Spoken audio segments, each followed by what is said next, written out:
Hello.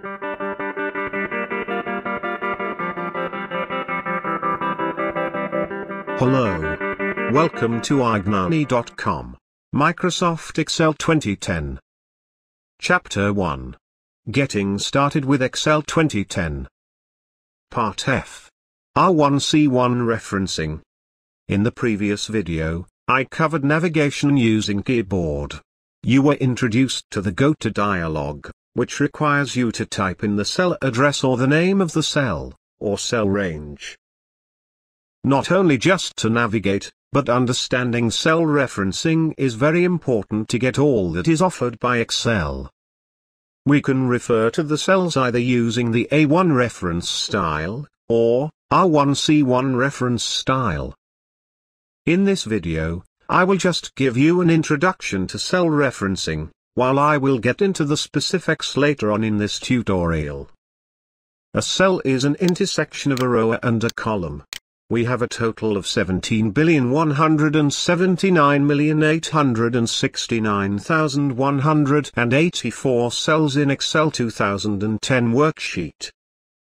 In Excel, by default the columns are identified by letters, which start with A and end at XFD, that makes it a total of 16,384 columns, and rows are identified with numbers, starting with 1 and ending at 1,048,576.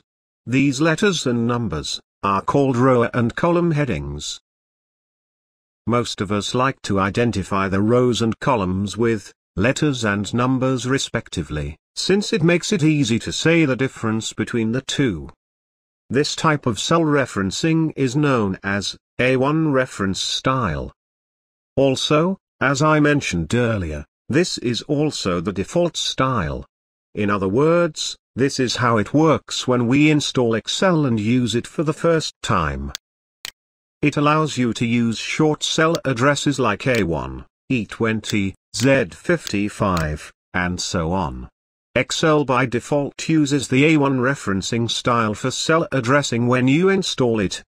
While the A1 referencing style is the default, and the most commonly used, this does not mean that we have to stick to this style of referencing, even if we are not comfortable with it.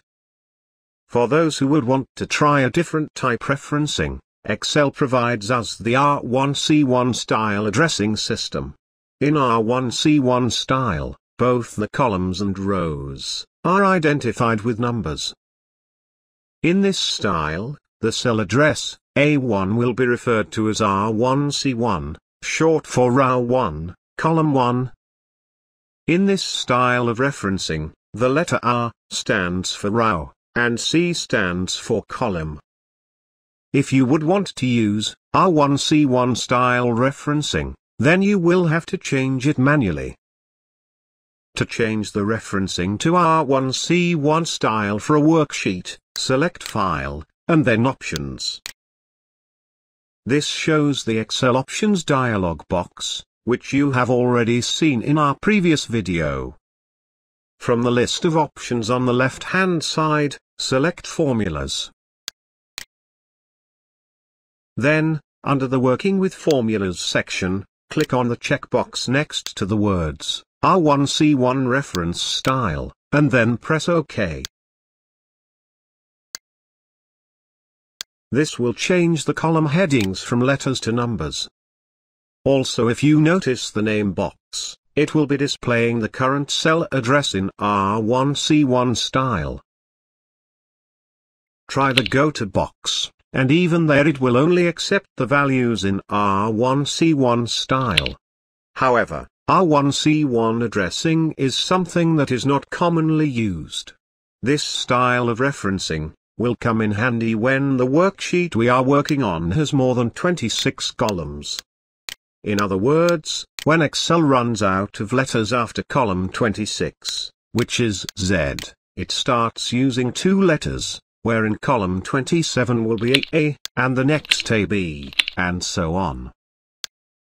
While this method is not something very difficult to remember, it's also not as easy as working with numbers. For example, can you tell me which column is CV100? It's not that simple, isn't it? But how would it be if I say, R100C100? It now becomes easy for you to remember, isn't it?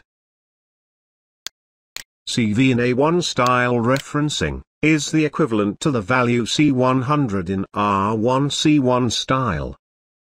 Before ending this video, I just want to remind you that irrespective of whatever type of style of referencing you use, it remains a file-specific setting. This means that, even if you have set your style of referencing to A1 style, when you open a file that was created using R1C1 style, you will see the column headers in R1C1 style only, irrespective of the style that you have set. And the same applies to files that were created using A1 referencing style. However, this does not mean that you will have to work in whatever format they were created. You can always go to the Excel options window and change the settings as you like to work with. While in this video, I just gave an introduction to the two different styles of referencing or cell addressing. I will get into the details of cell referencing when we start with formulas. In the next video of this tutorial, I will introduce you to the ribbon, an important element of Excel user interface. If you have any questions or need more information on any part of this video, please use the forum at ignani.com, we will be happy to help you. You can find a lot of free video tutorials, training materials, how-to videos, and much more at our site www.ignani.com. Use our forum topic related to this tutorial to get answers to all your questions. We would want your learning process as interactive as possible. Feel free to contact us.